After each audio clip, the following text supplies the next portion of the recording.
Okay, we're live now. Good evening, everybody, and welcome to the Alum Rock Ward Forum meeting. I'd just like to start off by welcoming everybody who's in attendance, and I hope that everybody is safe and well. And I'm just going to try to mute any notifications just so it doesn't cause any disturbances for everybody during this meeting. Do we have any members of the public who have joined yet? Just going to have a look. Hi, Councillor Khan. Yes, we've got people. We've got members of the public in the meeting. So if you want to carry on. Okay, that's fine. Perfect. Thank you. So we'll go straight on to agenda item 1. The notice of recording is just for me to advise residents who are listening and participating in the online meeting that a recording of the meeting will be available for future record, so that you are able to watch this back if you'd like to do so at a later date. And then we can go straight on to agenda item 2. We've got the COVID-19 update, which is the latest information update from Birmingham Public Health. And in attendance to give us this update, we've got Dr. Mariam Gibbon. I think the format that we'll do is what we always do, is if I can hand over to yourselves, Dr. Gibbon, and you can give us the update. If residents or members are participating in the meeting, if you've got any questions in relation to this agenda item, please do comment them in the chat box, and then we will, once you've done your update, Mariam, we can move on to any questions from myself and my ward colleague, Councillor Idris, and then for any questions that we've got from residents, and then we'll take it from there. So I'll hand over to yourself to do your update for us. Thank you. Thank you very much for that. So I've got good news for you. You'll be pleased to know that the rates continue to decrease. So the 7-day case rate, the latest one we have available, is now at 75.7 cases per 100,000 population.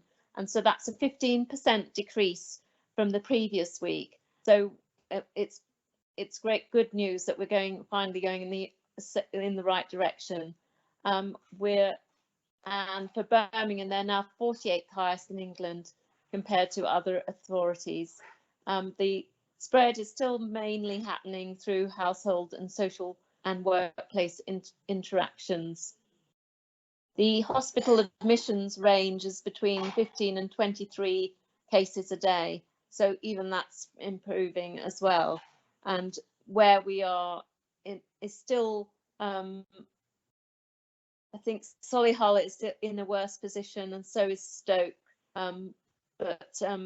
So we're still kind of fairly high in terms of the West Midlands. For Alum Rock, we are now kind of 6th out of the 69 wards. So Alum Rock is still in a position where the case numbers are higher than the average. And the rate is 84.22 cases per 100,000 of the population, and where it's, as I mentioned before, it's 73.6 for against Birmingham. So there's still some issues for Alum Rock Ward. In terms of the age range that's got the greatest number of cases is in the 20 to 39, and that's above that of Birmingham as well. I do have some information in terms of where Alum Rock is in terms of the COVID vaccination data. And for Alum Rock, for the percentage that have received the COVID vaccine in the over 80-year-olds is 67.2%. Then for the 75.79, it's greater, and so we're beginning to see some good data coming through in terms of vaccine uptake, but it certainly could be improved, and there seems to be some vaccine hesitancy in Alum Rock Ward, and so we would really could do with some help about making sure that that this situation is rectified, and maybe the COVID champions could help out with this.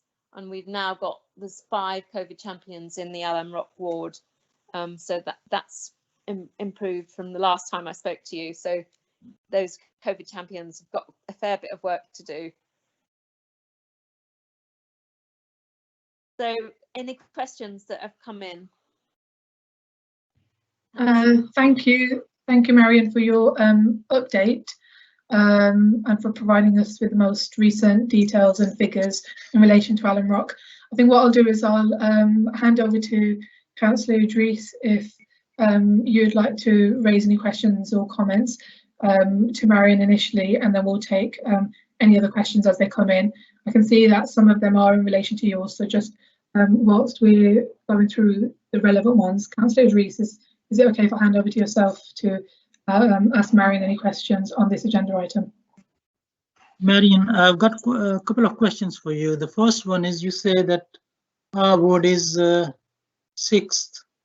Which one is with the highest number of COVID cases, apart from Alum Rock? And secondly, there's a lot of bad publicity at the moment about the AstraZeneca. It's a sad thing, I think, for the whole world, because we were making so much headways controlling the COVID-19 through the vaccination program. And have you got any figures, so far, what percentage of Pfizer vaccine has been used in UK? And my understanding would be about 85% would be AstraZeneca. And it's a sad to learn that, the European countries are withdrawing. And I think it's a sad situation. And where can you say anything, where we are on that? And where is all this apprehension coming from? I'm just seeing where if I've got that information. I've got I've been sent through a vaccine and vaccination presentation in terms of where the uptake is.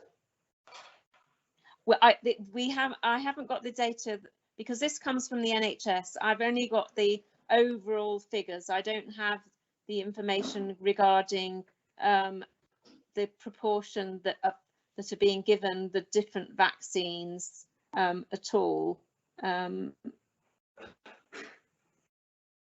But I think that some of this information, the WHO has already said that there isn't a problem with it, and that people, it's still far more problematic to get COVID than it is to get the vaccine, because in terms of the numbers of people who've had adverse side effects, they're pretty minuscule in comparison to the benefits that the vaccine provides. So, and that is continued to be said by all the authorities. So WHO for one, the European Medicines Agency has also indicated the same thing. It's a very sad situation, as you say, that this has been given bad publicity, and I am not certain as to the reasons why that has really taken place, because in terms of the side effects of some of the other jabs, vaccinations, they are worse than that of the AstraZeneca one. So it does not seem to be particularly on the basis of the evidence. What's taking place at the moment is one of the things that I would say. In terms of where you are in relation to the other wards, I've just been given the information pertaining to Alum Rock, and I've just been trying to find if I've got further information on that. I'll have to come back to you on that one, Councillor Idris. Can I say, I can explain my own experience. I contracted COVID-19 in the middle of January last year, and it's a terrible disease, a horrible disease. It makes you very, very sick. And in my own experience, I haven't had any breathing difficulties, but I had very severe headaches and very high fever. And before I contracted, I used to do 8 to 10 miles a day walking. And when I had it, I mean, I was struggling to climb the upstairs. I got exhausted. And I was lucky that I haven't had any breathing difficulties. And after 2.5 weeks, I started recovering. I haven't had to go to hospital or I haven't had to have any medication. But a lot of people who contracted it, I mean, I know a lot of residents, a lot of friends who have lost their lives. And last week, I've had my own AstraZeneca vaccination. And I can tell you that apart from mild fever and slight headaches, I haven't had any adverse side effects. So my advice to everybody is to don't just keep taking the vaccination when you are offered. And there are more risks for not having the vaccination than having it. And my own view is that in the next week or 10 days, I think it will get all clearance from all the European countries. But the damage would have been done already. Bad publicity it has achieved. But for all the residents, my advice is please, if you are in any doubt, consult your GP, consult your doctors, and don't listen to anybody else. Thanks.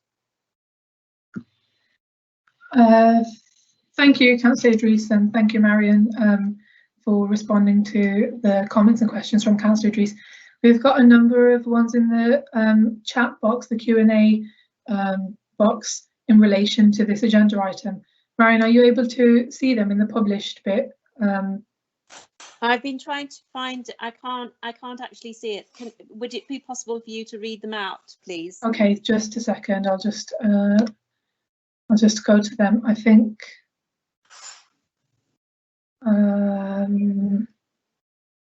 Okay. Right. Let's get to the top. Apologies. So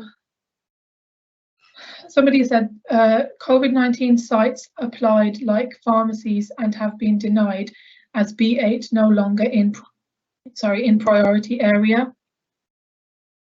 Does that? I think what they're saying that Alum is not prioritised and the pharmacies have applied to be COVID-19 sites but have been denied. Do you have any information on what that might be in reference to, Mariam? Or is that for lateral flow testing? Are they relating? Is it because of that rather than the actual vaccination provision? They haven't specified if that is the case.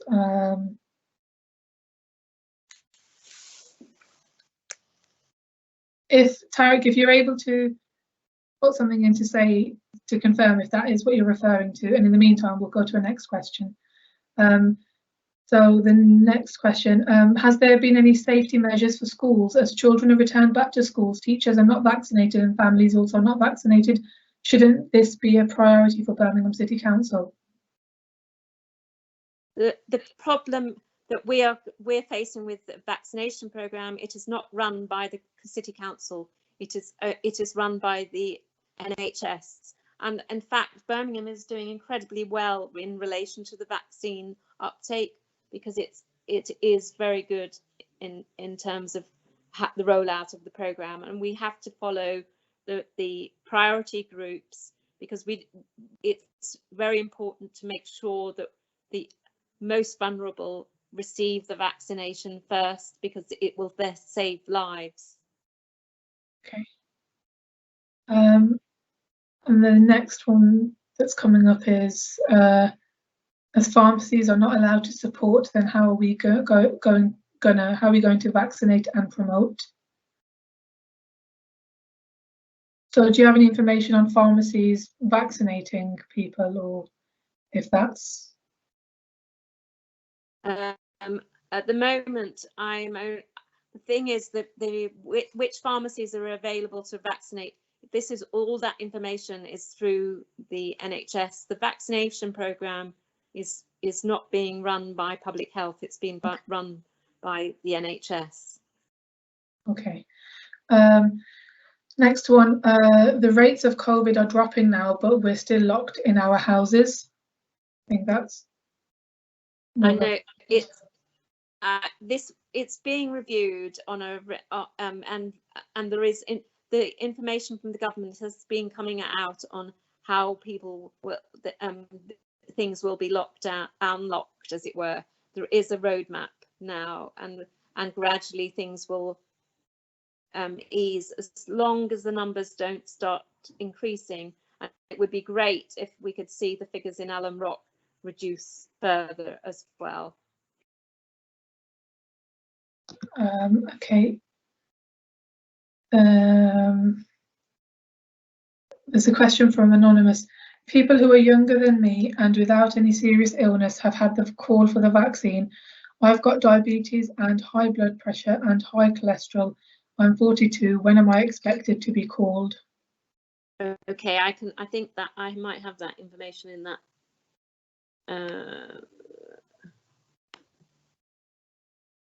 It's pretty imminently, but the age, because of it being 40, it definitely is. So in terms of when that's going to be taking place, it should be fairly soon. Have I got the fine?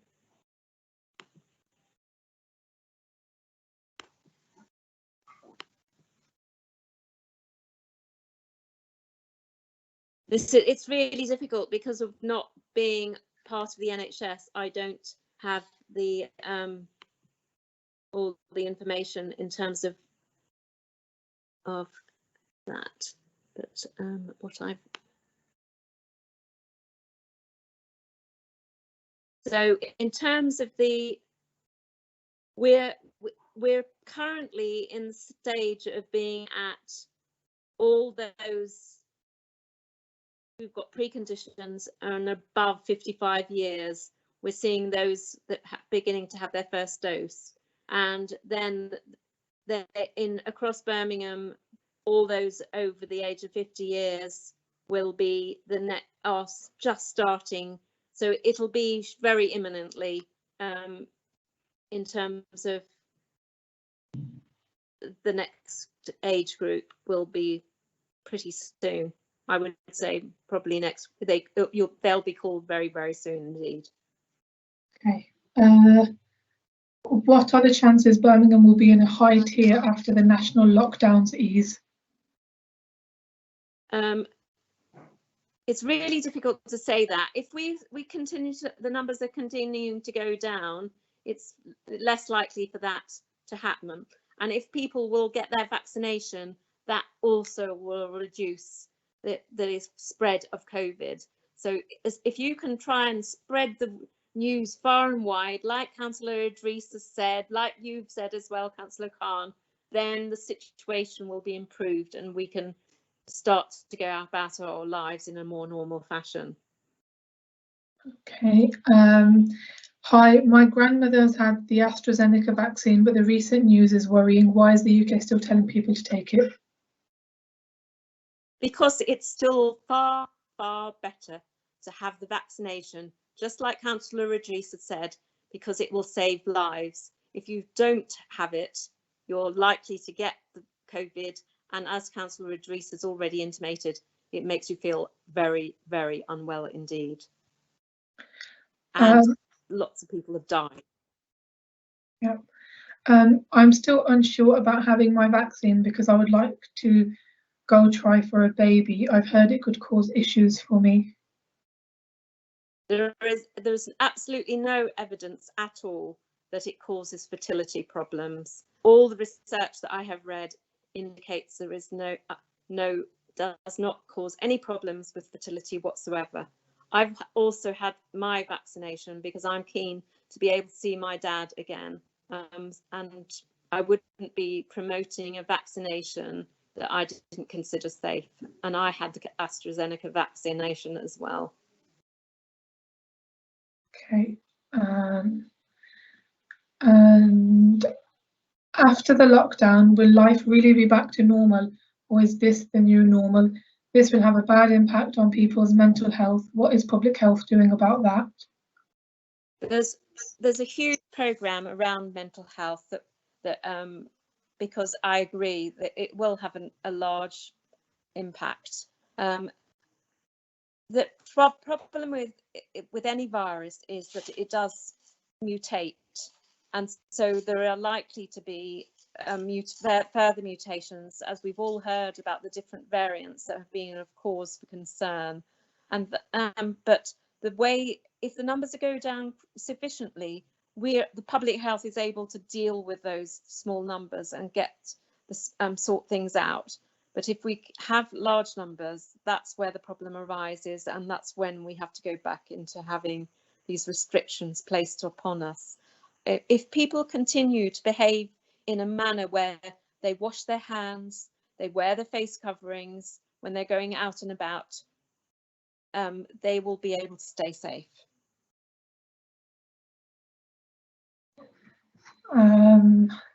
Thank you. And I'm just having a look to see if there's anything else that's in there. I think there aren't any other questions specifically in relation to, I think somebody's just commented to say that the priority groups are available on the government website. So for anybody that is watching and is wondering when they are due to be called, if they haven't already had a phone call to get the vaccination, then you are able to. And there's also like a way of checking where I think you can enter in some basic details and information about you, like your age and things like that, and it will give you like an approximate sort of time scale of when you should be due to have the vaccination. So that's, if you're not aware of that, that is a useful tool that is available. Okay. Thank you for responding to that. Mariam, I've got one more question, if I can. Yeah, sure. Sorry, Councillor Idris, you can carry on. Mariam, what we hear about is two vaccines at the moment, Pfizer and AstraZeneca. And I believe a lot of work has been done to develop further vaccinations. Where we are on that, because Pfizer one is operationally very, very difficult to deliver at masses, because it has to be kept at minus 80 degrees centigrade. And unfortunately, if the issues around...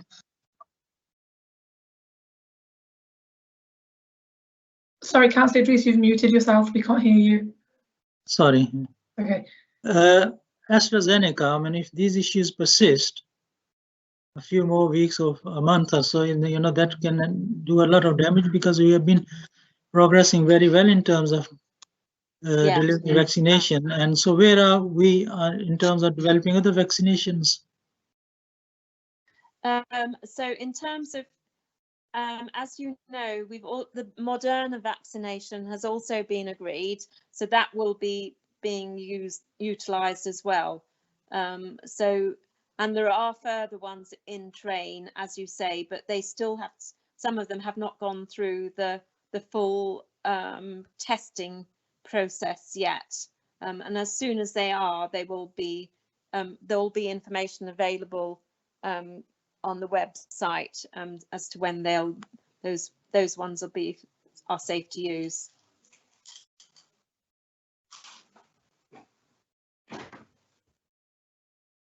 Thank you.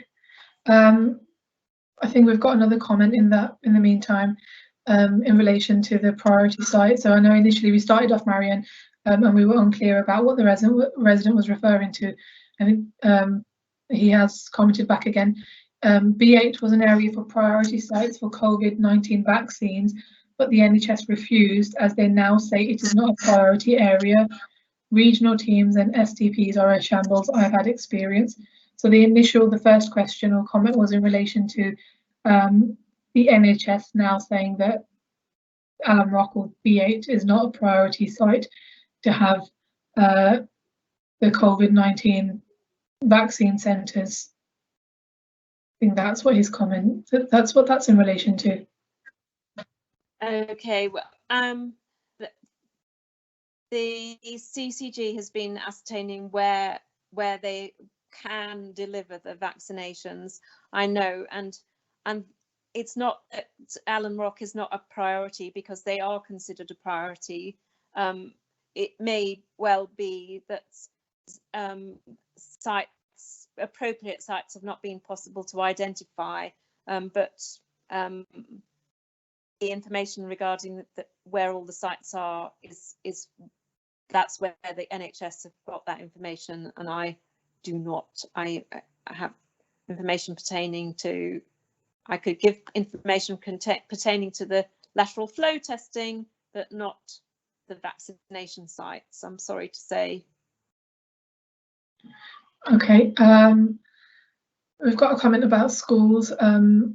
Schools are super spreaders. The schools should have continued online. Surely the medical can see this, even though children aren't affected. I think what we have to be very aware of is the impact on the longer term of children if they can't have face-to-face contacts, and that is all of those things are being taken into consideration. But everything is being kept under very acute surveillance, and if there are further problems, if the numbers do go up with children going back to school, it will be reviewed and very quickly acted upon. Okay. And then there's another comment. It's good having more vaccines like Moderna and Johnson & Johnson, but sites like pharmacies are being refused, and this is concerning. I will endeavour to take the concerns back to the next discussion that I'm involved with the CCG, and that's all I can do because it is an NHS initiative. It's not one that's undertaken by public health. Okay, and thank you for that. I've got one comment or question, Mariam, if it's possible, if you could explain the importance of lateral flow testing to any residents, because I know I've had a number of conversations with residents who have asked why they need to get tested if they feel fine, and if they're, you know, if they don't have any sort of symptoms and that sort of thing. And based on guidance and advice from our Director for Public Health, Justin, did ask me to try and spread that message. So, you know, if anybody does ask any questions, the advice is for you to get tested every few days if you are leaving the house for work purposes or things like that. So if, as a sort of final note, if you're able to just give us some information on that or advice, because I just think it's really important, because it has an impact on the rates of transmission more than anything else, and that's obviously, it then has a knock-on effect. Yes, absolutely, Councillor Khan. The reason why it's so important is that people can be spreading COVID and be asymptomatic without knowing. They have no symptoms whatsoever, but still can be positive for COVID.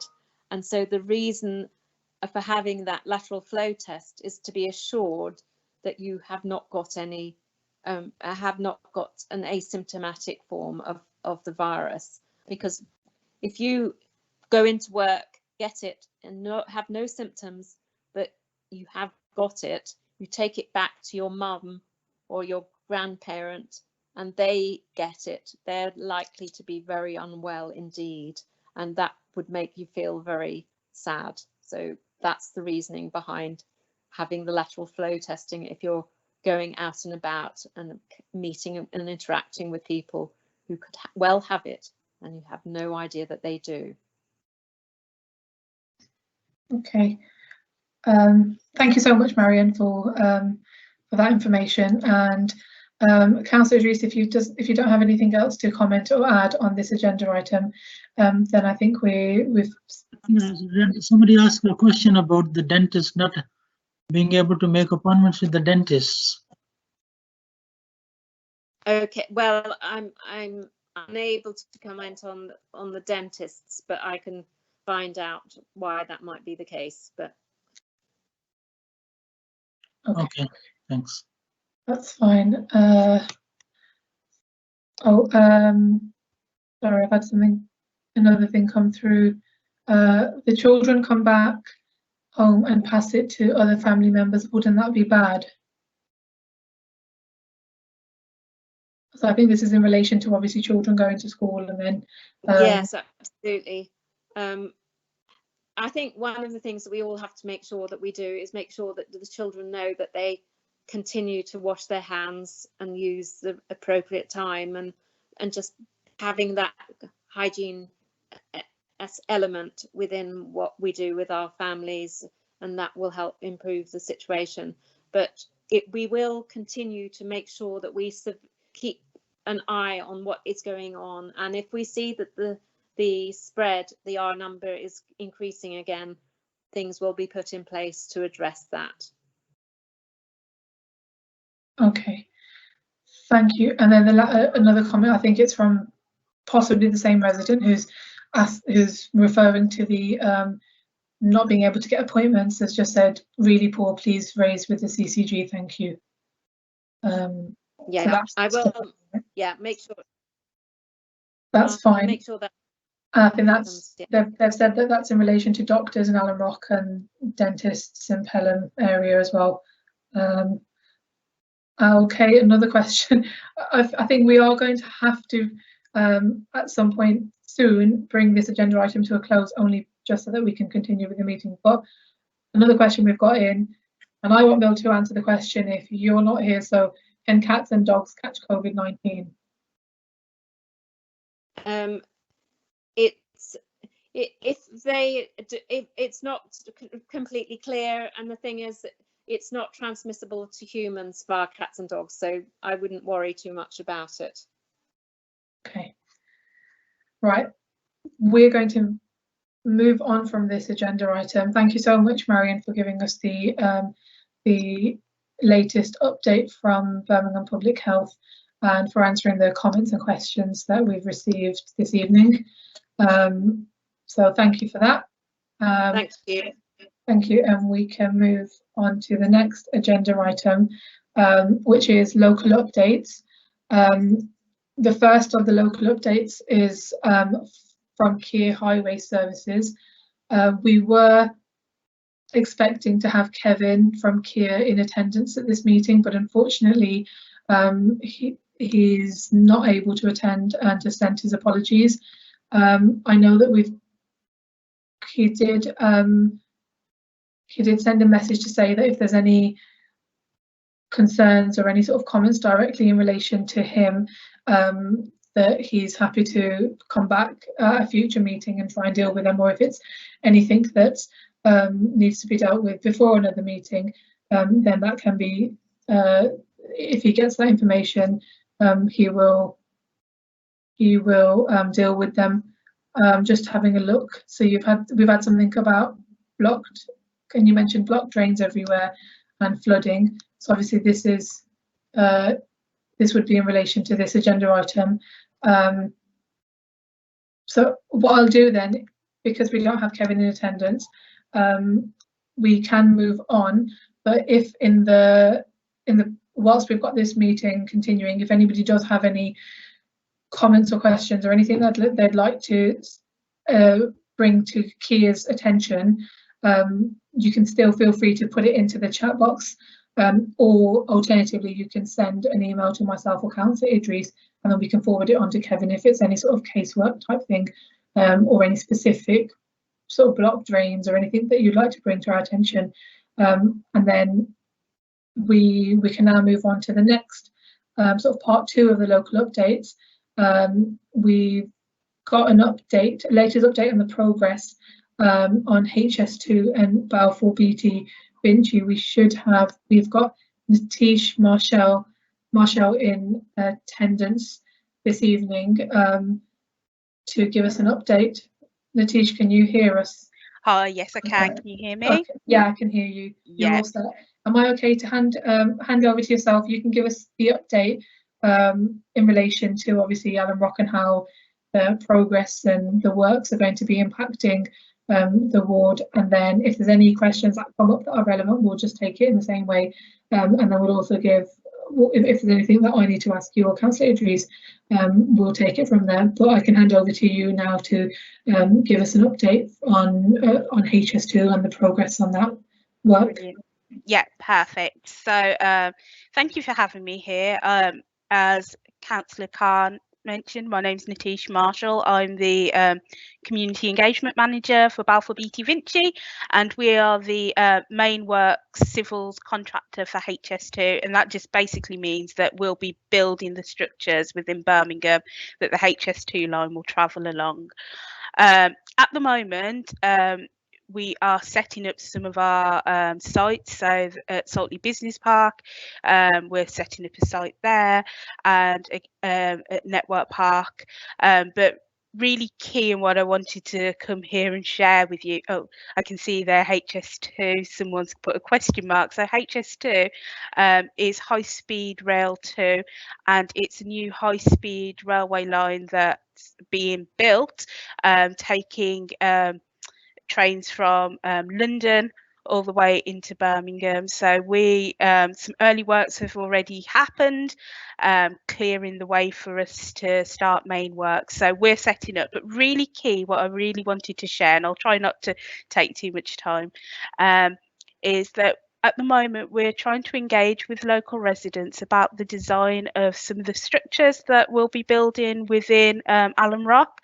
So Saltley Viaduct and Aston Church Road overbridge are two existing structures which we will need to demolish and rebuild because there's not enough room under the structures for the new HS2 trains to actually fit under.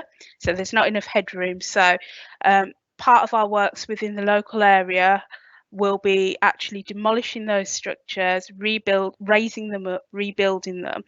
And our design team have worked really hard on coming up with designs for each of them. And they've faced lots of technical challenges because obviously it's a main highway. It's in a very confined location. So there's Network Rail tracks, there's the River Ray, there's the canal, there's lots of utilities, and we have only a certain amount of space that we can work in. It's called the limit of deviation, but that's the land that HS2 can work within. So it's been very challenging, but we're quite excited to share the designs that we've come up with for the area. And I have some slides, if I can get them on the screen, which I can show you. So the public engagement started in February, 15th of February. We sent out some booklets that look a lot like this. Almost 2,000 booklets and questionnaires were sent to local residents living within a 500-metre radius of the structure. So some of you here may have received copies, may have seen copies, but we've also got the questionnaire live on the HS2's community website, so hs2inbirmingham.co.uk. It's live. It was due to close yesterday, but I was given the opportunity to come here and share this with you, so we've extended it to Friday. So if anybody here does want to have a look at the documents and feedback, then they're live still until Friday on the HS2 in birmingham.co.uk website. I'll ask if I can put that in the chat for you all. So just in case you don't know where it is, I'm sure you're familiar, but this is this section, Aston Church Road overbridge. That's the bit that we need to demolish and reconstruct. And here, the orange Saltley Viaduct.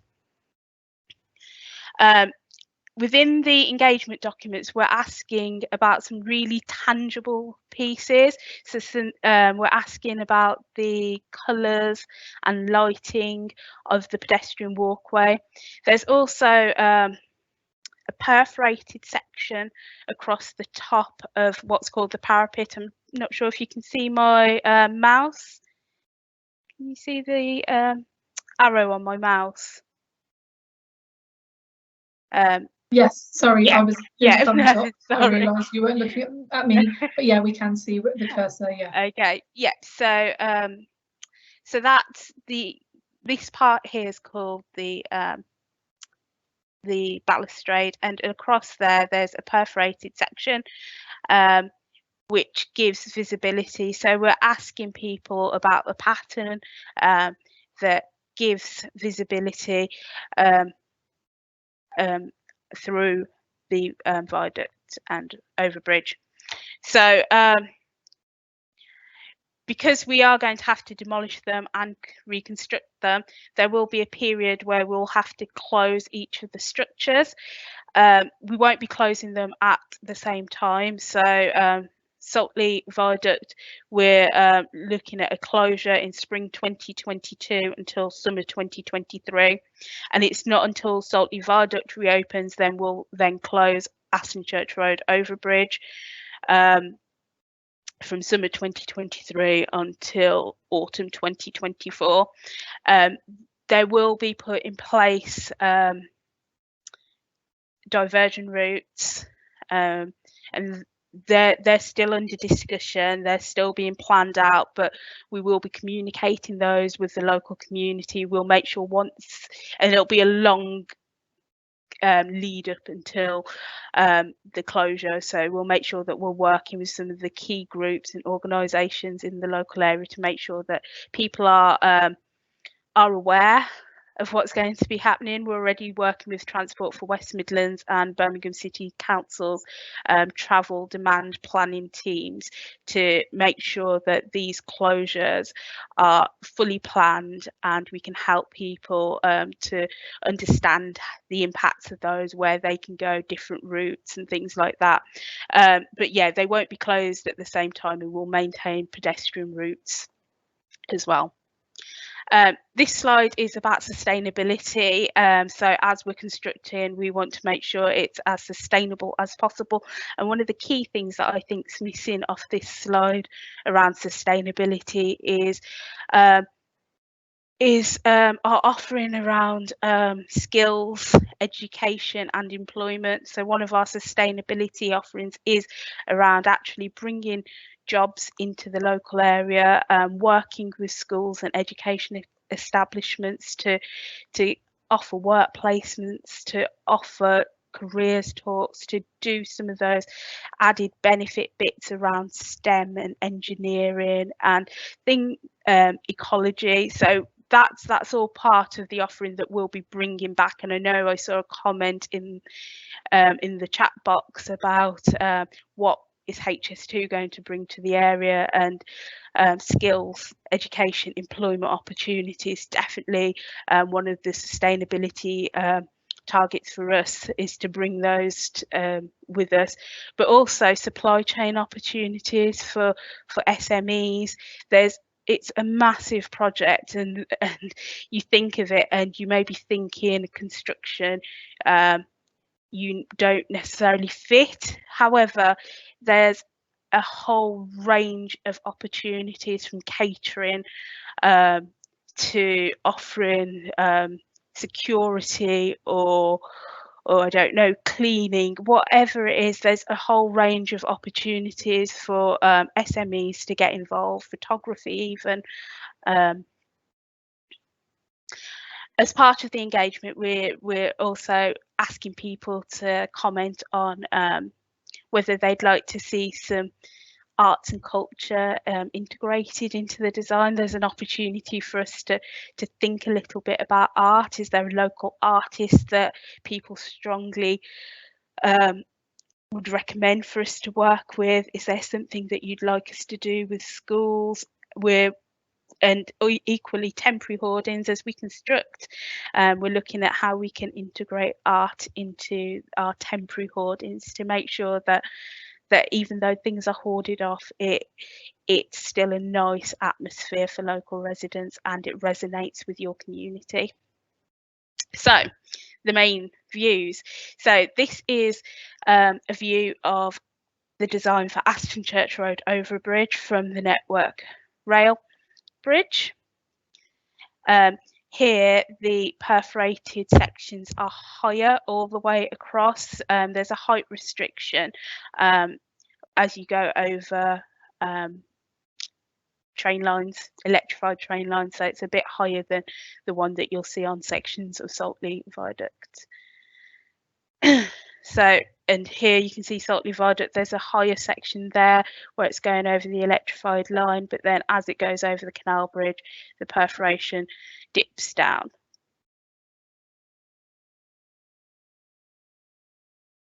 And this is, yeah, an artist's impression of what it might look like along the footpath. And they've been exploring options for different panels. So the previous one was a little bit more plain, but this is a timber option, so giving different feelings on the footpath. The design team also make physical models. I can't show you one because we're online, but this is a picture of one, so it gives you an idea of the sort of size and scale of the structure.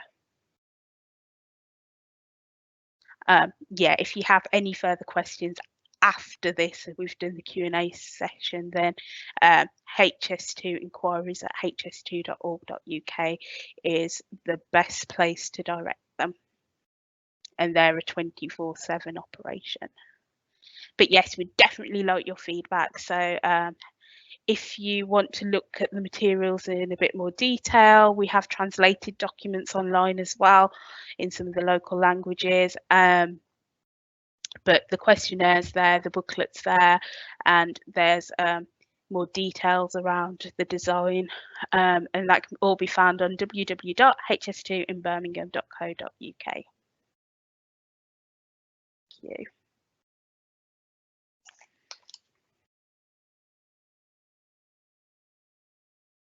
So thank you. Thank you, Nitish, for that presentation and for sharing the slides with us. I've got a couple of questions, and it's in particular in relation to the slides. So before I bring you in, Councillor Idris, is it okay if I just do mine first, and then we'll go to the ones that people have asked as well. You know, the images that you showed us of the view of Aston Church Road overbridge, and then the second picture of the view of the Saltley Viaduct. Is it possible if you could take it back to those images and show us where they are in relation to the current site, if that makes sense, in terms of where would we be viewing that from, like what side of the road is in? Because obviously in these images it looks totally different. I was trying to understand on how the images would sort of relate to the current road. Right, okay. Roads, if that makes sense. Yeah. So I'm just thinking a visual image where residents and people are able to relate to picturing how it should look and be able to see exactly what we're talking about. That might just be a bit useful. It'll be helpful to me. Yeah, are you able to reshare that? I can reshare them. I'm not sure whether I'll be able to give any more information. Hold on, let's have a go at resharing it. Sorry. So it was that one.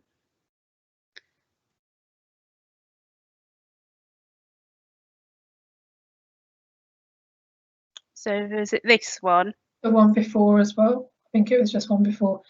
So you explained obviously that's the overbridge, and then that below is HS2. It was just, this doesn't look anything like Aston Church Road.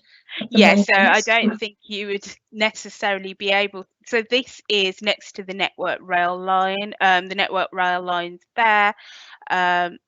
So this, I think this here is currently a piece of scrubland next to the train line. It's not accessible, this part here, at the moment, and I don't think it will be anyway because of the train line. So this is just a view to give you a sort of vantage point that shows off the structure. So this would be under the rail bridge.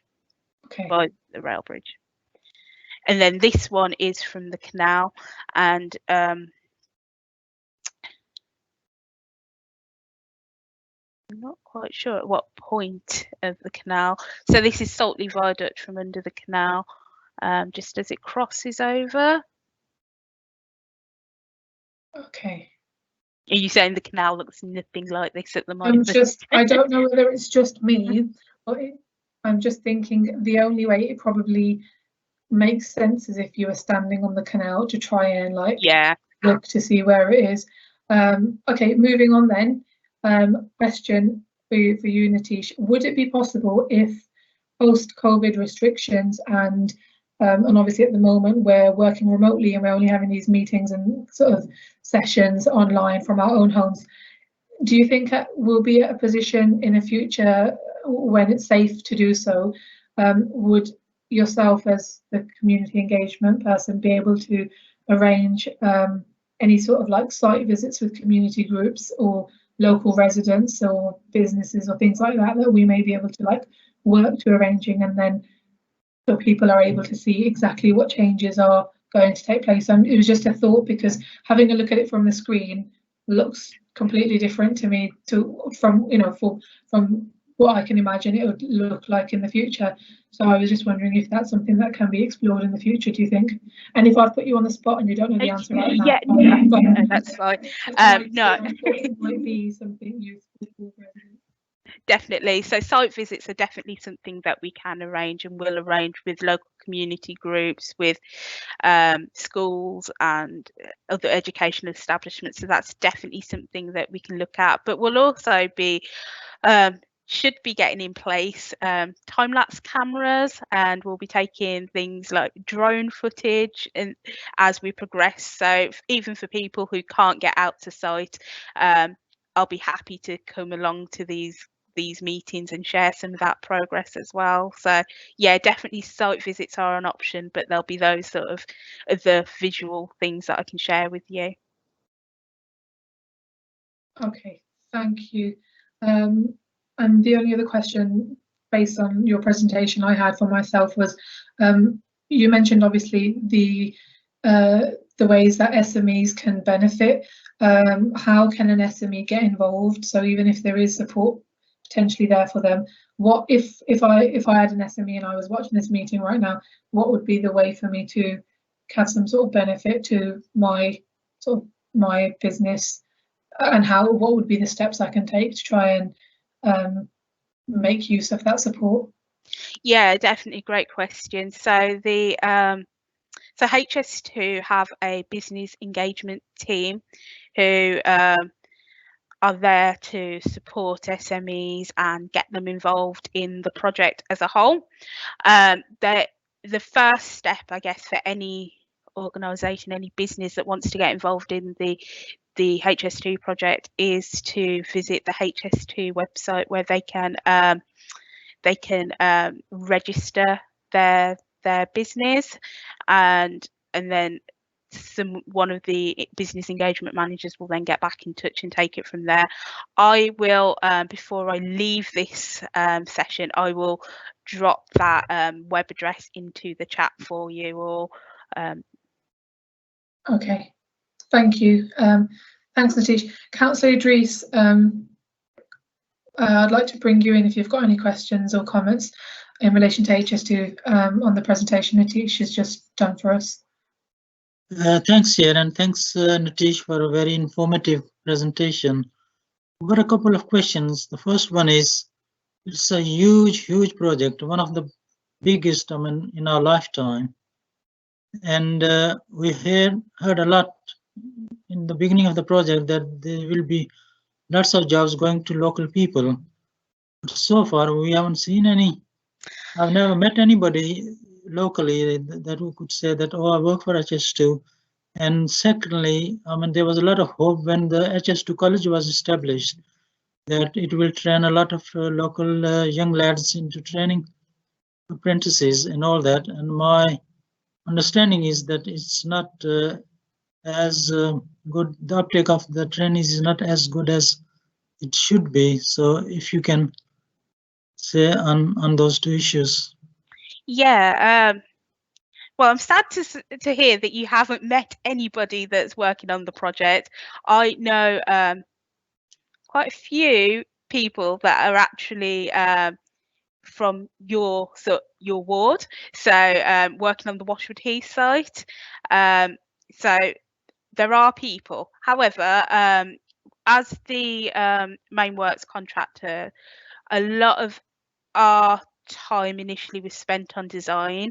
However, we're now at the point where we're going out on the ground, and we're ramping up. We're ramping up with our staffing levels. So we're at the point now where we are starting recruitment, and to support that recruitment, we have skills, education and employment strategy in place, and this team that looks specifically at that, who are working with local colleges to make sure that jobs are available from entry point way up to directorship. So yeah, there is a lot of work ongoing to make sure that those jobs are available to local people, and making sure that there's different sort of entry routes in as well. And there's a piece still to be done, I think, by not only my C colleagues, but by myself and other community organisations as well, to promote construction as an industry, a growth industry for local people to get involved in.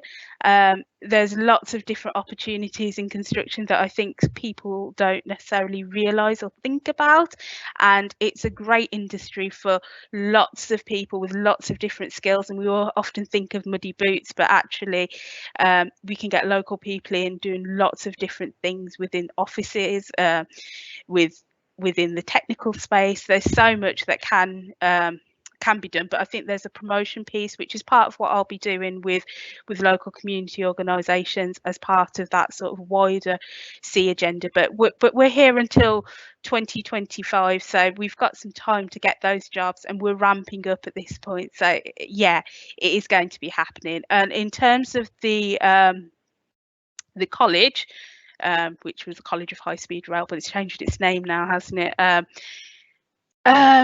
Yeah, I don't know that much about the college. We are working with one of the local colleges, but it's not that college, to offer some of our specific pre-employment training and things like that.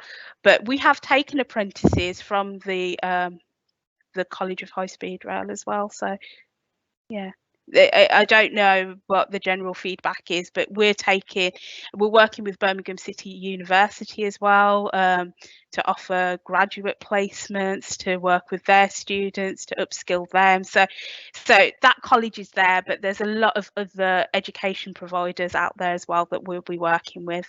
And you probably know Shilpi Akbar, who's our skills, education and employment lead, and she's got lots of connections into lots of different organisations who she's working with to make sure we get the right pool of local people in. Thanks. Can I suggest, when we come out of the lockdown, if you can hold some seminars, employment seminars locally, and create an awareness amongst young people, because these jobs are very highly paid. If people can be trained into it, so it will be useful. Definitely, that's definitely on our agenda. It's definitely a good idea. Thank you, Councillor. And finally, is the project on schedule? When are the complete end date, and when we'll see the trains running on the track? I don't know what I'm really sorry. I can find out the date for the trains, because we don't do the track, and we don't do the electric lines or anything, but we're due to sort of finish 2025, 2026 in different locations, but we're currently on track for that.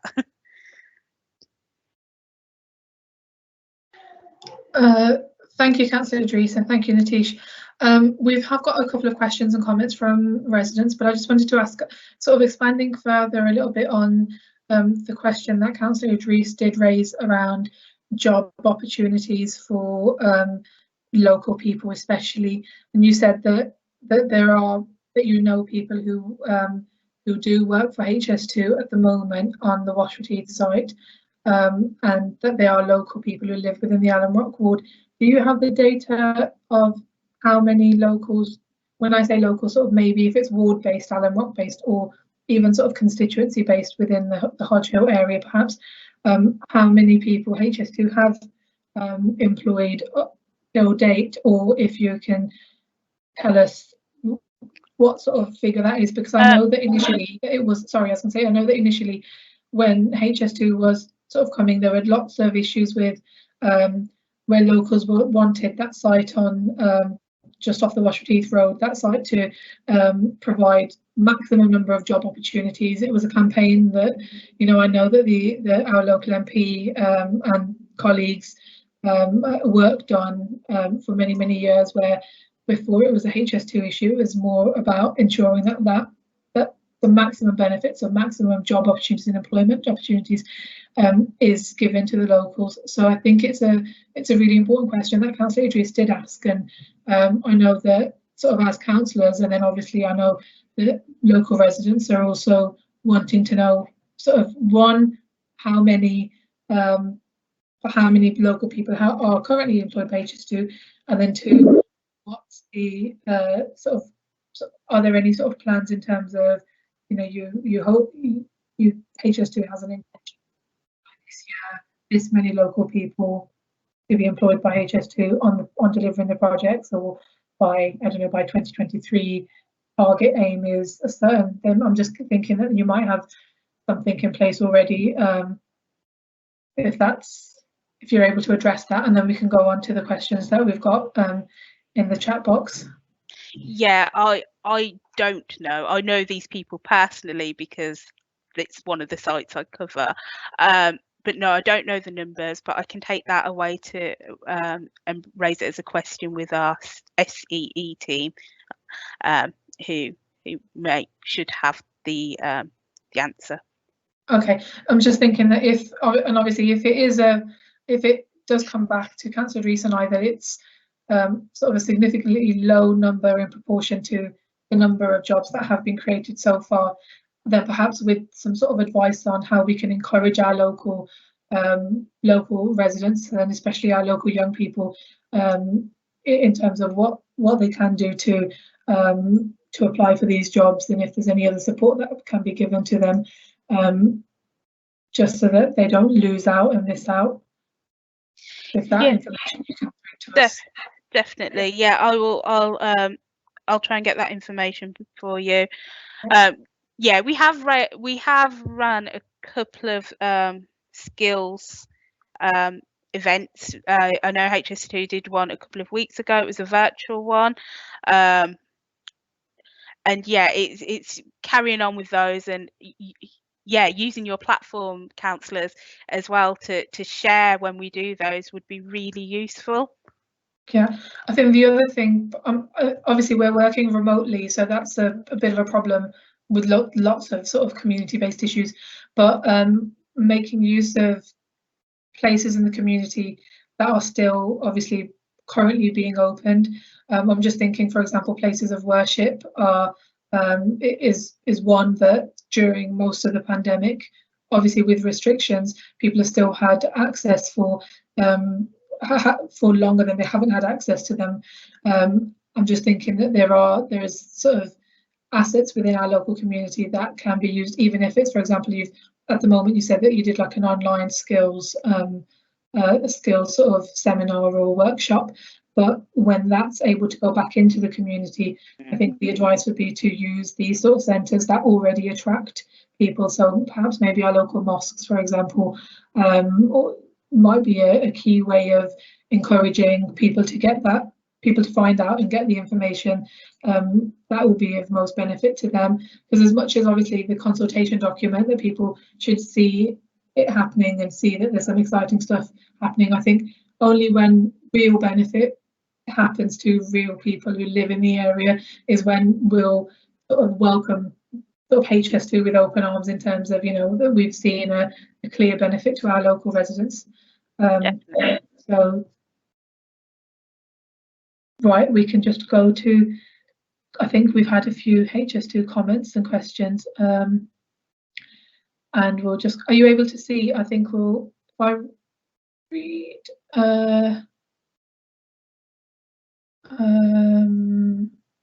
Apologies. Okay. Okay, so there's a question. Please, can you ask them, will they give local people a chance of employment? I think we've touched on this already. How will it benefit deprived area of Alum Rock except passing through? So if you like So yeah, the train line will just be passing through. However, like we've started talking about, there'll be local jobs created as we construct. BBV are here until 2025, 2026. And then after that, there's other contractors in place doing the railway tracks and electrifying and things like that. But also just down the road, you've got the Washwood Heath depot, where there'll be lots of jobs created there as well for the long term to maintain and service the train lines. Although there's no station here, your nearest station will be at Curzon Street. I think the Alum Rock ward in the local area will be able to benefit quite a lot from HS2. And I guess the other thing is, I've mentioned skills, employment, education and supply chain opportunities. Also, as we're working in the area, we want to work with community groups, community organisations and schools to do some of the sort of added benefit things that construction companies do. So those projects where we might work in the local park or help a community group with I don't know, building something or whatever it is. There's different opportunities for us to use our skills, whatever they may be, to volunteer and support your charities and community groups. So yeah, there's lots of different things, different ways that you can benefit from having the HS2 project on your doorstep. Okay, thank you. Just scrolling to 6:40. Apologies, I'm mumbling. Ignore me. Okay, how long will the disruptions be impacting on us by having HS2 built in our area? So yes, disruption. So like I said, we'll be working within the area up until keep up 2024, 2025, is it 2026? I will send you the up until potentially 2026, I think it is. So that's BBV, and then after, you will then have the people working to do the lines and the electrification. So the construction period, I will get you the sort of final date like Councillor Idris asked for of when the trains will be running. So until the trains are up and running, there will be different stages of construction happening in the local area. Okay. So somebody said, I'd also like to know who has actually received that HS2 document, and can you tell me what roads have received it, please? I think I sent that to you, didn't I, Councillor Khan? I shared the list with Councillor Khan. So if I try to open this right now, I'm going to mess up Teams at the moment. Is that something that you'd be able to access whilst we continue to do? No, not right now. Okay. Not right now. So it was roads within a 500-metre radius of each of the structures. That was the capacity that we looked at. I have shared the full list with Councillor Khan. I will share it again with the team, and happy for that to be shared publicly. That's where it went out, was a 500-metre radius. Sorry, I was going to say, I think what we can do is if you're able to, if I can locate that after this meeting, because I know that I did receive that, but if I try and fiddle with it right now, I don't want to even attempt it. What we can do is everybody who's receives the invitations for the ward forum meetings, we can get it circulated to you afterwards. And if you don't receive the email as a local resident for the meetings, but you've seen it on social media or something like that, then drop me a message and ask if you'd like to have that information. You can send me an email and then I can forward it on directly to you, if that's okay. Yeah, one of the things I've got feedback. One of the things I want to say on that is that the documents went out to the owner or occupier, and it's in a plain envelope. So if you haven't seen it, you may have mistaken it for junk mail. So we've been working on that. So we've now branded our envelopes, because obviously we don't have access to your names and things. We have a database of addresses, so it will still be to owner occupier, but it will now have a BBV HS2 branded logo to make sure you don't miss it. So apologies if you haven't picked it up and your street was on there. That may have been why, but it is all still live online and you can still access it and comment. So you haven't missed a chance. And you did say that afterwards, at some point after you've perhaps done the session, you'd be able to just drop the link, the online link, into this chat box. Yep. So that's accessible straight away anyway. So people have still got that chance to fill that in. When did you say the deadline was? Sorry, just as a reminder. Friday. Friday. Okay, so they've got a few days to do that. Okay, next comment. Thank you for organising this, but investment should benefit local people too. I think we've commented on that already. I attend the mosque on Aston Church Road. Is this going to cause traffic and problems for locals who attend mosque for daily prayers? So yeah, we will have to close Aston Church Road at some point, but we will be maintaining access to the mosque throughout.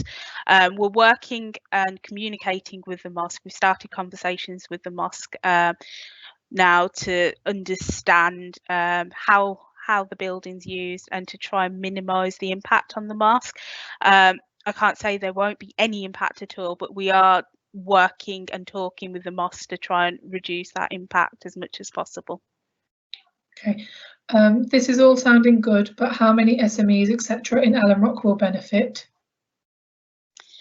Well, part of it is down to SMEs getting involved. So what I can do is come here and places like here and give you information and try and share how you can get involved, but part of it is down to whether or not the SMEs want to get involved. So I can't say how many people will benefit. I think there's probably a target which I can have a look for of what we would like, a percentage across all of the contract, but whether or not that comes to fruition, part of it is down to communities taking the opportunity. And I would plead with you now, we really do want to give you the opportunities. So please, if there's any other platforms you know of that I can share information with, any other mechanisms, then please let me know. Please let Councillor Cllr know and she can share with me, because yes, they are genuine opportunities, and to make it happen, we all need to work together, I'd say. Thank you. That sounds positive. Similar sort of questions we've got. Will HS2 be supporting any community funding to businesses that are affected or community groups? So yes, HS2 has 2 different types of funding. And I will share the links to those as well. So one is the Community and Environment Fund, which is for community groups and organisations that work with that are located within impacted areas like Alum Rock. And the other one is the Business and Local Environment Fund, which are for businesses in impacted areas. The different funds are both managed by Groundworks, so they're managed independently of HS2. And yeah, you need to obviously put in a funding bid showing how you'd use the funds, but there have been local organisations, local groups that have benefited within the BA area from the Community and Environment Fund. So that one has been successful. The the Business and Local Environment Fund, I'm not sure whether anybody fairly local has benefited yet, but it would be really good, especially thinking of those businesses along Alum Rock Road, if there was something, and you can put in as a group of organisations as well, a group of businesses. There's something called BLEF, BLEF, Business Local Environment Fund Strategic, which means that you can bid for a larger pot of money if you put together as a group of organisations impacted, and you put in a bid to sort of mitigate against that impact for the wider group of businesses. So that's something, and I'd be happy to work with businesses to look at that and to see if there's anything that we can come up with to make use of that money, because yes, there will be an impact and that money's there, and it would be good for it to go to local businesses. I'm just going to filter through slightly, just because if there's similar kind of comments. So another one is, did not even know about this. So how can people know that they can do business with you or work for you? We need commitments. This one's slightly different. Can local sports groups for children get any funding from HS2? If yes, how can it be accessed? So yeah, that would be through the HS2 Community Environment Fund as well. So I think one of the local ones is a football group that's received some funding locally through that. So yes, definitely sports groups can access funding. Will HS2 invest in local area in return for development like other development companies?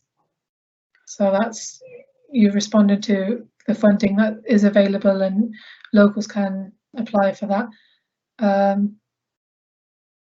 Okay, what support is available for businesses that have been impacted, as we haven't seen any regeneration for the area? I think you've said that this is already, you've touched that. Railway lines are becoming fly tipping sites. How is HS2 team going to stop this happening? Aston Church Road is one of the hot spots. So I don't actually have an answer to that. okay, I think that's obviously something to consider. Fly tipping is an issue, unfortunately, across the city, and many of the concerns that residents do have, even with, you know, within Alum Rock and the wider sort of city boundaries, fly tipping is a constant issue. And I think that, definitely if there's anything, Natish, that if you could take back, that's a comment that maybe if somebody within your team can look at how that, because it's all wonderful to have all this money, all this development coming into the area, to have HS2 and obviously regenerating it and you know, impacting positively on the area, and how it will visibly look nicer and things like that. But then the negative impact of fly tipping, I think, is something that we need to consider. And if it's something that's on railway lines, there's always the issue of access to clear it up. So it's not like our normal waste crews are able to go down and clear fly tipping in the normal manner. So that's just a really good question. I guess the only thing I can say to that really is that Aston Church Road, the overbridge section of Aston Church Road, which we're redeveloping, is a segregated walkway. So there's a walkway, then there's a segregated barrier between the road and the actual walkway. So to actually get across and park up and fly tip would be a little bit more difficult. But then obviously there's the stretch that isn't on the overbridge, so I will take that back. But hopefully it will make a bit of a bit more of a challenge for people to fly tip. Councillor Idris has just indicated he wanted to comment on this. Councillor Idris. One final question, Natish. You know, when the overbridge is built on Sutley Viaduct, would that impact on the flow of the normal traffic? Because if it does, then it will have a huge impact, and there are buses going on Washwood East Road, Alum Rock Road, and how they're going to be diverted. Yes, so yes, it will. So when Saltley Viaduct is being constructed, we do have to close it. So there's been long ongoing conversations with Transport for West Midlands and National Express about the bus routes, and yeah, there's a lot of planning going into the logistics of how the buses are going to be diverted, and also how we're going to divert traffic. But as soon as it's in a place where it's a bit more agreed and stable, then I'll share that with you. But yeah, we're hoping to be able to communicate the sort of new traffic routes and things like that summer this year. So there's a bit of leading and getting communities up to speed on what's going to happen. Thank you.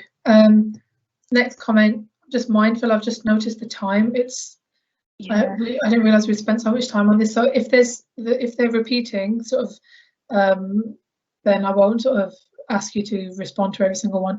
Somebody said traffic will be a big issue, so how are we handling that? You've just touched on traffic from Councillor Idris's question. It's just a comment from somebody about their son not being able to get onto the apprenticeship. Unfortunately, the area of ours gets left behind every time, but projects always uses as data. Okay, this question: what graduate jobs are available for locals and for BAME? So from the jobs that do you have the information on what graduate jobs are available through HS2, or at least where that can be accessed by? Yep, I've just dropped the web address, so there'll be hs2.org.uk/careers is the best place for anybody interested in HS2 jobs. It will show jobs with HS2 themselves. It will show jobs with all of their contractors across the line of route. So everything is advertised there. So it's your one-stop shop. So if you're interested in any sort of careers, that's the best place to look. Okay, thank you for that. Thank you for putting that in the chat box. Okay, so somebody's just said that Bennett's Road did receive the letter. I think that's in relation to the consultation document, and it makes sense because it's within the sort of radius that you mentioned. Somebody's asked who's had funding in the area so far. Do HS2 publish the information? So yeah, so if you have a look, I've put in the chat the links to the Community Environment Fund. If you look on that website, there's actually a map on there that shows where the funding's gone to, so you can see in your local area what's received funding so far. Oh, does that also say who, like which groups and how much, or what the project is? Yeah, and what they've everything. Yeah. Okay, so you get an idea. Oh, that's really useful. Okay, so people can access that.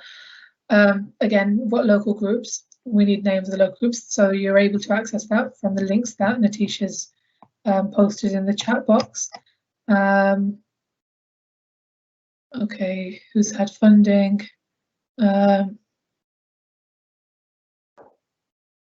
HS2 must employ locals. Job opportunities. Can we get group details? Anyone from local area in HR, in recruitment? Okay, so I think from what we can gather is with the main concerns that local residents have raised this evening are around ensuring that locals definitely do benefit from having jobs with HS2 being built and constructed in the local area. That's one sort of priority, it seems, from lots of the comments that have been sent to us today. And then the second one, I think it is around the funding. Obviously, we've Natisha's responded by giving us the websites where you can get information on how you can apply and also who's already applied, so all of that information will be available. And then similarly, it's not just community groups but also the business community as well. So I think that we've basically covered, we've been given the update that you've provided for us, Natish, but also had a bit of a discussion on what residents and locals really care about and what's important to them. So I think if it's possible, if that can just be fed back, I think that it'll be good to be able to give a flavour of what matters to residents in Alum Rock. And I think the other thing was moving forward, having more opportunities to spread information that you have got as time goes by, in terms of especially the traffic plan and the issues where the roads will be closed, that sort of thing. I think we'll invite you again to a future meeting when there's a bit more information to update locals with. And then definitely, if we can in the future arrange some sort of a site visit for at least community groups, and if anybody, maybe if you live sort of directly in a certain mile radius, maybe we can ask if anybody, local residents, would like to join on a site visit when it's safe and we're able to do that. I think on that note, unless Councillor Rees, if you've got anything else to add, we can move on and continue with the agenda. I know it says we've only got 5 minutes left for the meeting, so if anyone received that notification, we'll try and I'll check if Councillor Rees, if it's okay with you, to continue the meeting until we get to sort of the end of the agenda, because I know we've got other parts to cover, and I'm not going to end the meeting yet, but also staying mindful that it is an evening and we did start at 6 o'clock, so the meeting won't just sort of continue forever and ever. We'll have to cut it at some point and then leave some things to discuss at a future meeting. Thank you, Nitish, for the presentation and for answering all the questions.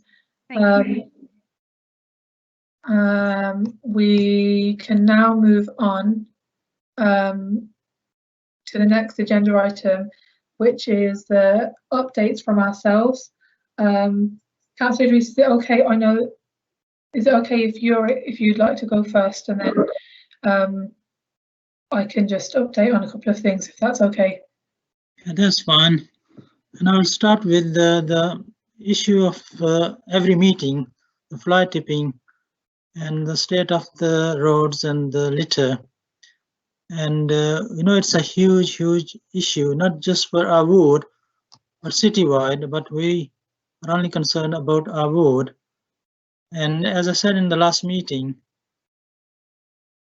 the new measures that we are undertaking in terms of employing more people who will be more visible on the roads, and more people who will be litter picking, that is already making a difference, but you'll see more difference every week, every month, and particularly in the next 6 months, you will see a vast improvement in the service. As soon as we come out of the lockdown, we want to go back to the initiatives that we undertook a few years ago, where we involved local groups, local residents, the council and other partners and ourselves, organizing litter picks on different parts of the ward.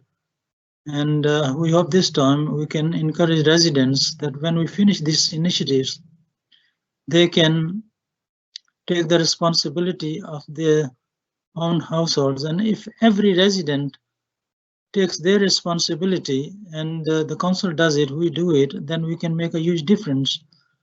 The problem is that if we just rely on the council workforce, the council resources, and do nothing as local residents, then that's the big problem. And then, unless we address that, it's going to carry on like it has been over the years. If we go back for the last 30 years, the amount of resources, the millions of pounds we are spending on litter picking and getting clear of the fly tipping, all that money wasn't spent in the last 30 years. So what the difference is, the attitude of the people and the residents, and we need to work to change that attitude. And in terms of police, I mean, we were expecting somebody from the police, but they've got very huge challenges, and we haven't got anybody from them to report on the crime and antisocial behavior. But the police is doing a great job over the years. And as soon as we come out of the lockdowns, I think we'll see more of their visibility in the community on the roads. And in terms of 5G masts. I mean, we've been very successful over the last 12 months to oppose those huge 5G telephone masts, and we were successful in opposing them. But on one of the applications that we opposed and was refused, which is on the Dillon Cash and Carry on Washwood Road and the corner of Bennett's Road, the applicant has appealed to the Secretary of State, and it is going to an independent inspectorate to look into it, and that will be a huge test. If the council is successful in opposing that appeal, then that will be very good news. But if they fail, then that could open a huge field for the future applications. And in terms of two huge applications, one on the big mosque on Brookhill Road and Alum Road, the application was submitted a few months ago, and similarly on Social Leyland Social Club on Alum Road, we are still waiting for a decision on those applications. But because of the COVID-19, I think things are being held upheld at the moment. But in a month or so, we should be hearing about those two applications. And in terms of Eden Boys School, everything seems to be on schedule, and they're hoping, the contractor is hoping to hand over the keys to the trust, and which it is a huge, as far as I'm concerned, and we local council are concerned, and the local community is concerned, it's a huge development, and it's going to bring a lot of benefits to the local community. And I'll wait for you, and then we can ask if people have got any questions, we can answer them. Thank you, Councillor Idris. I think there are a couple of comments and questions coming in, but because I'm just mindful of time, it's already 7:30. I think I'll do like a couple of the other updates from myself, and then we'll pick up the comments and questions and things towards the end, because I know the last agenda item, oh no, we did remove the police off them, it's fine. Okay, so yeah, so we had a meeting, a joint ward forum meeting on Friday. It was joint with 4 other wards. The information was on the council's website, and there were posters were circulated, so it wasn't just an Alum Rock one. And as far as I'm aware, the meeting should already be available online to watch back, because it was recorded, and it was a special meeting just for the census. As you're all aware, the census is happening this year, and you should have all by now received, I think it was by the 12th, around the 12th of March, everybody should have received either their letter with their online code, access code, to be able to fill in the census, or some areas and some people, households, would have received paper copies. So Census Day is on the 21st of March, so that's Sunday coming up, and the idea is for, and the plan and the advice is for everybody to complete your census and have it submitted and be dealt with by the 21st, but this isn't the deadline, in the sense that you're still able to complete the census afterwards if you don't get a chance to do it in the next few days before Sunday. We've been told, so I'm not going to repeat everything that happened in that meeting. You are able to go and access that, but it should take apparently around 10 minutes per person. There's measures in place that if you end up after having a number of reminders of completing the census, and you still haven't done it over a certain period of time, up until I think until May is when they're proposing to sort of close the time that you can submit your census by, there is a chance of getting fined. So it is a requirement, you have to complete the census, and my advice to local residents is get it over and done with and get it out of the way. It needs to be completed for everybody, everybody who lives in the household. So please do have a look at that meeting and access that. And there's, there were lots of questions and answers being sort of circulated during that meeting, and you're able to get any information there. Alternatively, if you've got any questions and you don't want to watch the meeting, but you've got anything specific in relation to that, you can send me an email or Councillor Idris an email, and we will ensure that the person that we've got who's working, her name's Aisha, she's working on the census and covers the Alum Rock area along with other wards locally. She's keen to ensure that maximum, we make sure that Alum Rock does complete the census, and there's lots of information on things like accessibility, and if you can't fill it in paper form, if you don't have internet access, if there's other ways where you can go into a centre and get support to fill it in, or you can get you can ring a number and get them to complete the census whilst you just sort of phone in and do that. So that's just an update, just to remind people that please do complete the census, and we did have a meeting about this especially for that purpose. Moving on, we've got a really good opportunity coming to Birmingham. The Commonwealth Games are coming to Birmingham next year, so 2022 Birmingham will be hosting the games. This is going to be a fantastic opportunity for local people to get involved, get engaged, benefit from having world-class stage in our city, and basically just celebrating culture and make best use of this opportunity. One of the things that's more exciting is that we're going to have a Celebrating Communities Fund, which basically it's a funding that is between £100 to £10,000 available for local people to apply to. I'm going to ask at the end of this meeting, or if it's possible, if one of the officers could just put in the link so you can have a look at how you can apply. So who can apply, what for, and how. Constituted, unconstituted, and grassroots community groups can apply for the fund to support activity that will enable their community to carry out local events such as cultural events, sports and recreational activities, or street parties and picnics and community celebrations. So as long as you're following one or more of these themes of getting active, ready, steady, fun, which is to ensure that the local area, so Alum Rock, is games ready and hosting community celebrations to develop active citizenship, or celebrating culture, so developing community-led cultural events and initiatives that encourage intergenerational activities. So as long as you have one of those themes, you can apply for this funding.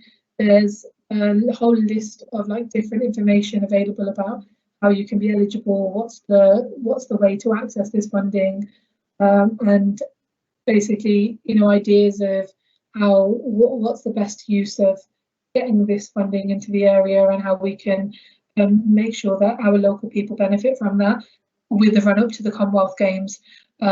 So this information, I will get that. Okay, perfect. Pat has sent. I was just about to check. So Pat, this has been put in the chat box function where you can have a look at further details about this funding. The other thing tying in with that is we need to devise and create our ward plan priorities for the Alum Rock ward. Myself and Councillor Idris can sit together and we can come up with the priorities that we think matter most to local people, and we get this by having our ward forums, having regular conversations with local people, when residents like yourselves send us messages of concerns and issues on a day-to-day basis. It's clear, we can probably come up with a few priorities for the local area to create this ward plan, and we need to have a ward plan in place before the funding is able to be allocated to the local community groups. So in terms of a process, I think that I propose, and we've discussed this at length, that we have a special meeting or a special session where local groups who are interested, or local groups or local residents who are interested in applying for this funding or looking to see what projects can be delivered by this funding. If you're interested in you please do drop us an email. And the proposal is for us to have a special meeting or a separate session to create these priorities. If you want to, you can always, before we end this meeting now, put in the Q&A box what priorities are important for you in Alum Rock. So obviously the first one is the cleanliness and fly tipping, and the hotspots that we've got, and dealing with the rubbish issues. I would be, I think I'm 99% certain that this is something that everybody would agree with, but I'm saying these are the sort of issues. So if there's anything that you want to, if you don't want to send an email later, you can just send, even if you say list of priorities, you can put that in the chat box at today's meeting or at any point. Please do feed that into us. But we need to have a meeting or a session, and if you're interested in being involved with that session, then do let us know, and when we set a date for that separately, then we can have more of a discussion and a conversation about what priorities we should list, and then we can also have a conversation about what projects we should sort of support and have in Alum Rock in relation to the Commonwealth Games Celebrating Communities funding. They are my sort of updates that I had to inform residents about. Councillor Idris, was there anything you wanted to add to this before we have a look at some of the comments and questions that we've got in the chat box from residents? I think we can wait for the questions. If anybody's got any questions, you can take them on board. Okay. That was, I've just remembered the other thing I wanted to just update people with was sort of following on from the bit that you mentioned about when we're able to get out there and work out in the community physically, and the idea of having the street cleaning activities, litter picking, things like that. Something slightly similar. After obviously we had that recent sort of horrific incident relating to the dog outside the nursery, Adderley Nursery on St Saviour's Road. I've been in touch with the local nursery, and I've been in conversation with the head teacher since then to see what support myself or Councillor Idris can offer to the nursery, and if there's anything that we can do to try and help people feel safer, because I know that there were lots of issues sort of ongoing from that incident. Since then, we've been invited, and I've just this morning had the first safety group set up by the nursery, and as part of that, the idea is for us, we've had conversations that when it's safe to do so, that we are looking to have like a street watch or a local sort of community residents group set up for the locals who live around that area, where we can get together and go and do walkabouts and identify some of the issues and concerns around antisocial behaviour. And obviously we'll be working alongside the police, who have been supportive and supporting the schools since then. So this is just an example of telling you this is something that's happened on the back of something else, and this is what we're doing to support that. But also just to mention that if you live in another part of Alum Rock and you think actually this is happening on my doorstep as well, and I'd like to set up something similar, then again please do let us know, because we'd be happy to set up similar localized street watch groups whereby you can have patrols with us as local councillors, any council officers that are relevant. So if it's things to do with fly tipping and waste enforcement, we'd ensure that we do like a multi sort of partnership approach, and obviously liaising with the police as well to ensure that they can support, and if there's any sort of enforcement that needs to take place, that happens as well. This is the idea that once we're in a position to be able to do that, hopefully very soon in the coming few months, we will have some more proactive work happening in Alum Rock to deal with a number of the issues that people are concerned about. That was my final bit. Councillor Idris, did you have anything else to comment, or should we go straight to having a look at some of the questions or comments from residents? You can go on to the questions and comments. Okay. Right, so we've got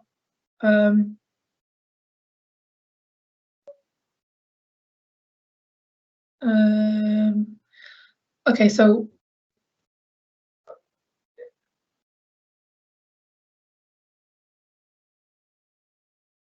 apologies, I'm just pausing. It's just because I know that there are a number of questions that came in before, but they weren't relevant to the main agenda item. So yeah, street cleaning and the road states are very bad. We agree that fly tipping and street cleaning is a big issue. But we've touched on how we propose to try to deal with some of those issues, working alongside the local community. We've got a comment from somebody. Speeding is a big concern. I've got 2 small children. When I take my toddler to nursery, I notice that with quieter roads, cars seem to drive faster, and I have a baby in a pram as well. It's scary at times. Can we have more speed checks or something to catch people out? So unfortunately, like Councillor Idris said, we don't have the police in attendance today's meeting, and so we don't have an update from them. But what I can say is that I know that the speed checks have been taking place, and I know that within our ward as well, there has been work done to try and look at the issue of speeding. If there's something more specific, if you're still in the meeting, if there's something more specific in terms of what road or roads that you're referring to, then please do send that in, because I'm sure that we can feed that back to the police and they will be happy to include it on another one of the operations that they do in the future. I live on Chartist Road and my car was recently broken into along with other neighbours. This is a concern for us as it's happened a number of times. So we're obviously aware of this a few weeks ago, where a number of cars have been targeted on Chartist Road, and the sort of surrounding area for sort of car crime and breaking into cars. I know the police have been aware of this, and I agree that it is a concern.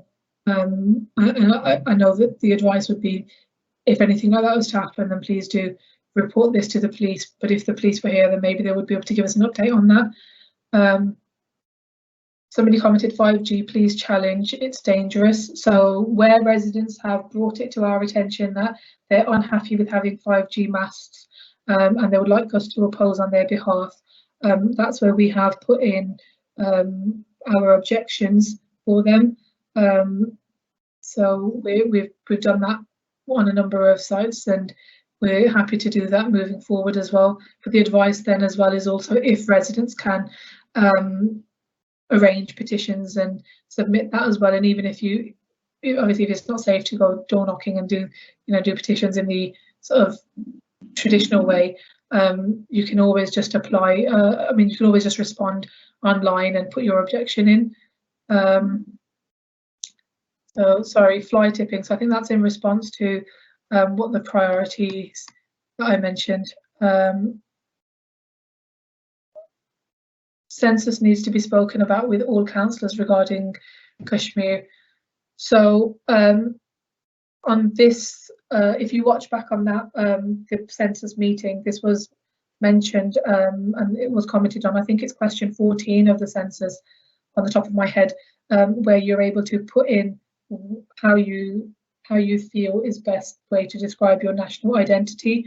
And I know that lots of people are using that as an opportunity to identify how they feel their national identity is. So the difference is that it's not asking what your nationality is. So if you're British, you don't have to put that you're British there. You can. So for example, in my instance, I would in that question put Kashmiri. So I know that lots of people are already aware of the campaign around this, and the advice and encouragement is, whatever community you're from and you identify yourself from a particular nationality, then please do use this opportunity to fill in the census so that you can be represented accurately. We've had a number of comments as well about if we can have more of an interactive meeting. Somebody suggested, can we have ward forum meetings in the park? Can we use Zoom instead of this Teams live setup? At the moment, unfortunately, and then somebody else did ask. I'm going to just sort of try and respond to the ones I can remember. Somebody asked when we'll be able to have normal meetings. So in response to that, unfortunately, not until we've been given the advice from the council where we are able to hold these meetings in public. We won't be doing that until it's safe to do so. As soon as it is safe to do so, then we will do that. So that counts for why we won't be having them in the park either. And the format that we use and the guidance as it stands at the moment is for us to use the Teams Live platform for ward forum meetings. So we will be continuing to do that. Councillor Idris, is there any, if you can have a look at any questions in the meantime. I'm just mindful we've already ran over for 20 minutes. Can we have an interactive? Yeah, someone mentioned about Carter's Lane, and I can report that the work is already being carried today on the stretch from Alum Road to Carter's Lane and Batches Lane. So the work is being done. And one piece of advice to everybody is, because we get a lot of illegally built dropped curbs, and when the contractors are doing some work and the people approach them, oh, can you do hours, and they charge about £1,000, and they do it illegally. So my advice to everybody is, don't get them legally built, because the council is getting very tough on that, and they will come around and knock them out, and they will ask you to put it back, or they will put the proper work back in, and they will charge to the resident. So be careful, when you are offered £1,000 that by a contractor to do it. So if you want to get a drop curve done, apply to the council properly, and then they will do it properly. Otherwise, you could end up in losing a couple of £1,000. Okay, I think we've got so Arley Road has been targeted by police by speed checks, plus a few more coming in other roads in the next few weeks. I agree. I think if the police were here, a few of the questions they would be able to respond to.